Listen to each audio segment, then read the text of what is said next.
Üdvözlök mindenkit!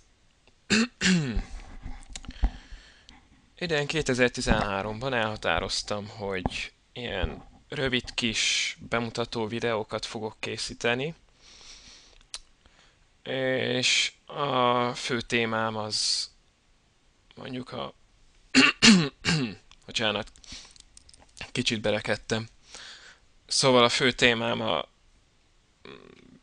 mondjuk, hogy nem csak a Linux, hanem most ugye konkrétan az Ubuntu-nak a felhasználási lehetőségei. Most éppen mindjárt mutatom nagyobban is, egy digitális rajztáblát szeretnék bemutatni működés közben, így néz ki.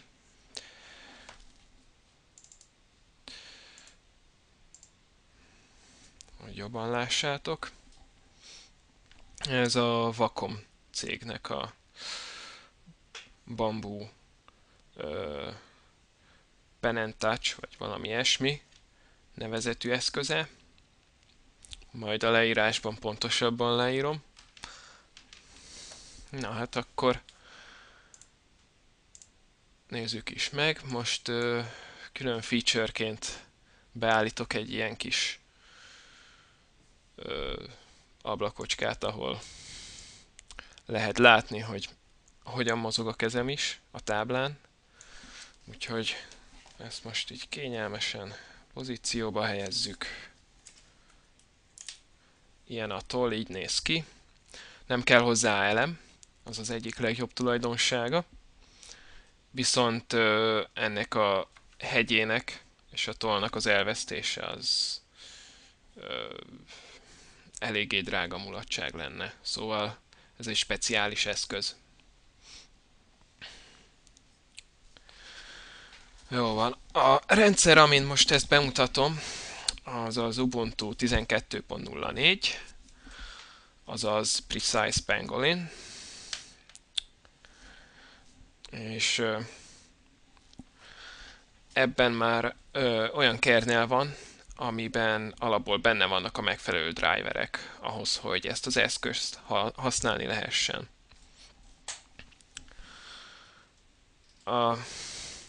Úgy működik tulajdonképpen ez a tábla, hogy ha egy centire vagy egy fél centire közelítjük a tollat, akkor elkezd a LED fényesebben világítani, van egy ilyen kis indikáló LED, és onnantól kezdve érzékeli a tollat, és mintha egy egér lenne, úgy lehet használni. Most valószínűleg a kurzort nem látjátok annyira, de az, hogy így a mappák között a mappák így felvillanak, néha azt lehet látni. Na jó, akkor ezt az ablakot most lecsukjuk, és a bal egérgomb azt jelenti, hogy hozzáérintem egyszer a táblához, jobb egérgombnak lehet használni van rajta két ilyen gomb. Az egyik gomb az a jobb egérgomb, mondjuk én az alsót állítottam be, a felső gomb pedig a harmadik gomb, középső gomb az egeren. És elvileg van egy ilyen radírozó,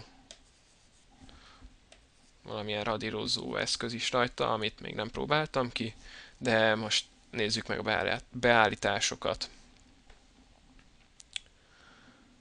Jó van.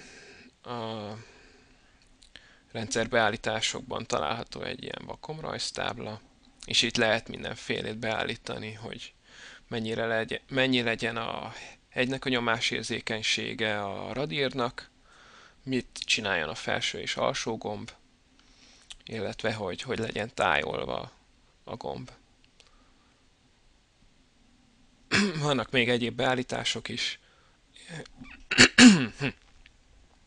Bocsánat. A követési mód az tulajdonképpen azt csinálja, hogy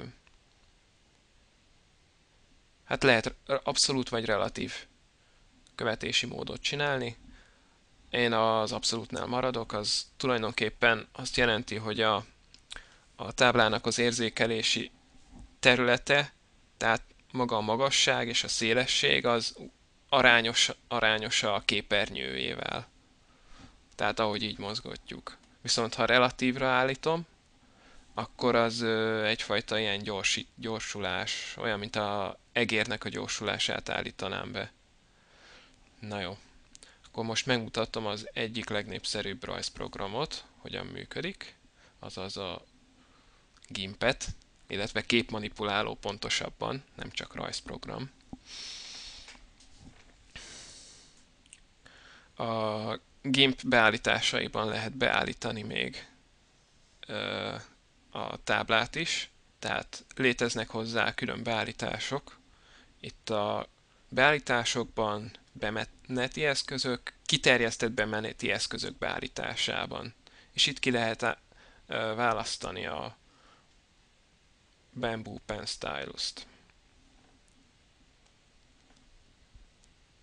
Oké. Mondjuk legyen egy ekkora, és akkor az ecset dinamikánál most a nyomás van csak